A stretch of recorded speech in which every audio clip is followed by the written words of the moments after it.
તો શું થયું? Delegation of power. હવે આ જે પાવર છે કેમ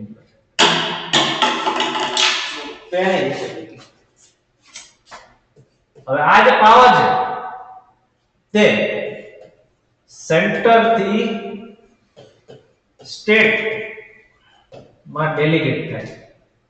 શું થાય છે? ડેલિગેટ થાય છે.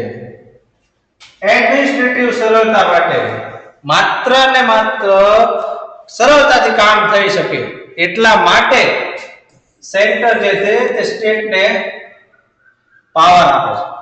સેન્ટ્રલ બધે કામ કરી શકે નહીં, બધે પહોંચી શકે નહીં, એટલા માટે તે કામ સત્તા જે છે તે સ્ટેટને આપે છે. બરોબર. હવે આપણે જોઈએ ફેડરલ કોન્સ્ટિટ્યુશન.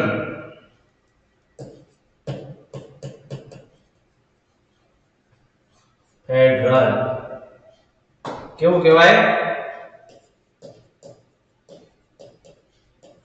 સમવાય પ્રકાર.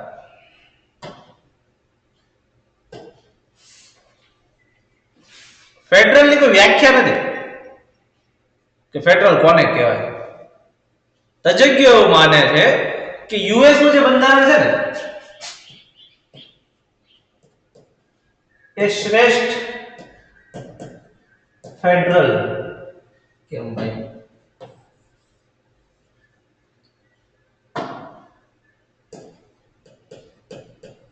શ્રેષ્ઠ પ્રકારનું ફેડરલ બંધારણ છે. સૌથી શ્રેષ્ઠ જો કોઈ ફેડરલ નું ઉદાહરણ હોય તો છે યુએસ. યુએસ સાથે તુલના કરવામાં આવે, યુએસ ના બંધારણ સાથે તુલના કરવામાં આવે કે ભાઈ આ પ્રકારના પેરામીટર્સ છે તમારા બંધારણમાં, તો તમે ફેડરલ. આવું નથી તો ફેડરલ ને યુનિટરી.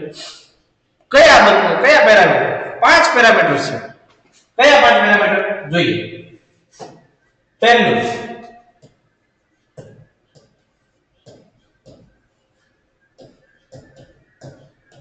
Dual government.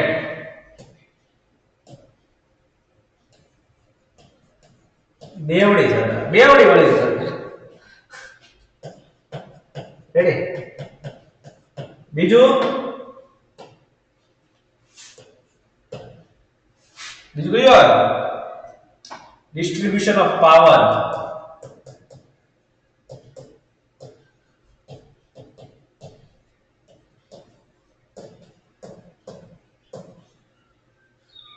પાવર સત્તાની વહેંચણી.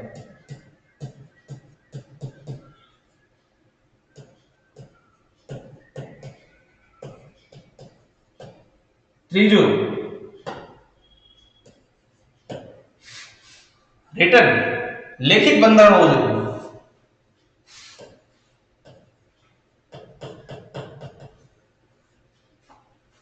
Return constitution.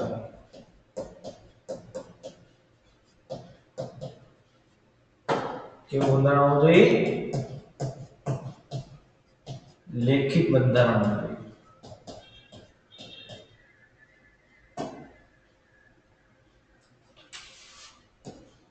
ચોથું, રિજિડ અથવા સુપ્રીમ.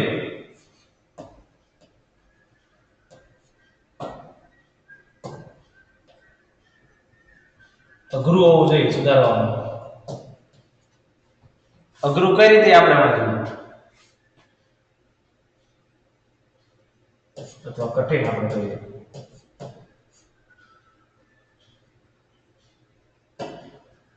અને અંતે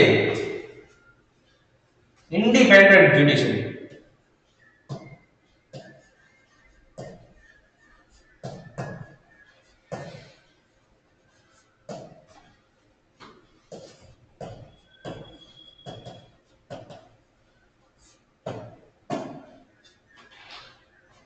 સ્વતંત્ર ન્યાયપાલિકા.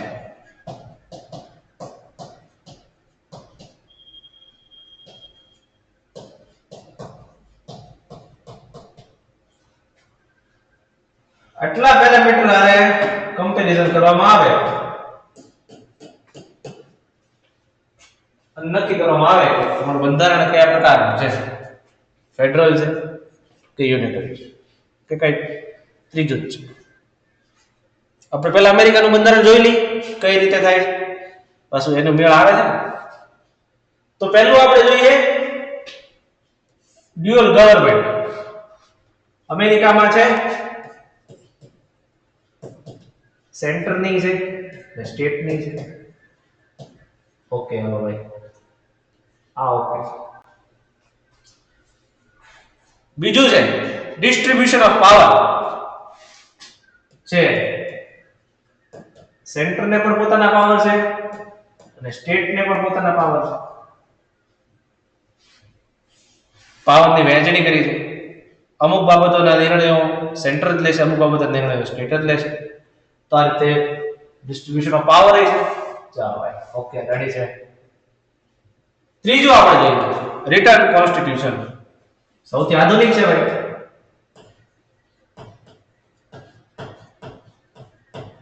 આધુનિક માનવામાં આવે સૌથી શ્રેષ્ઠ રિટર્ન કોન્સ્ટિટ્યુશન છે.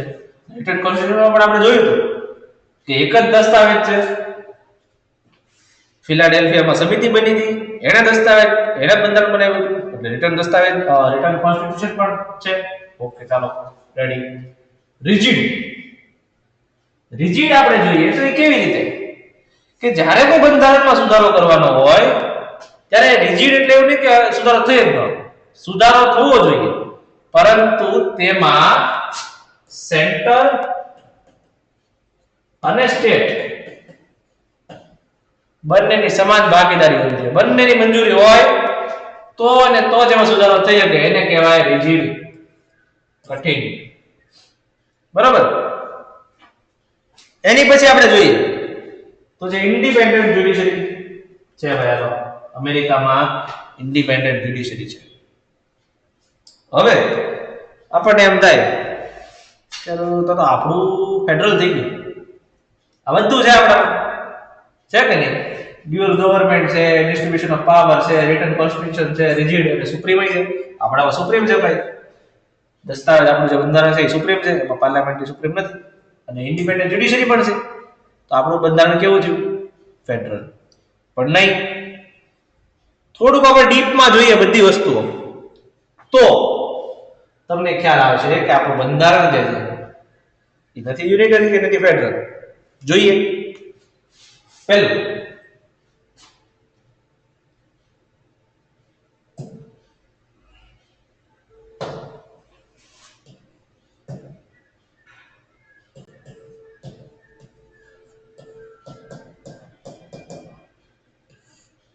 હું પેરામીટર હતું ડ્યુઅલ ગવર્નમેન્ટ છે. આપણે ત્યાં સેન્ટરની પણ સરકાર છે અને સ્ટેટની પણ સરકાર છે. રેડી. પણ જ્યારે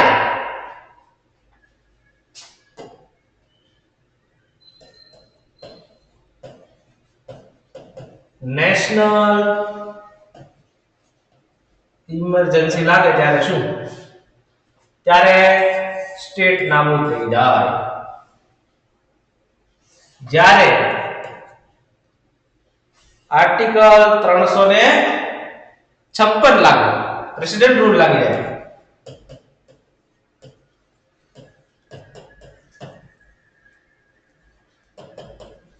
પ્રેસિડેન્ટ રૂલ લાગી જાય ત્યારે શું?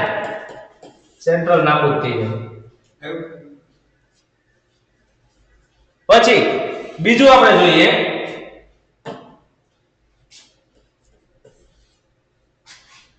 તો ડિસ્ટ્રીબ્યુશન ઓફ પાવર.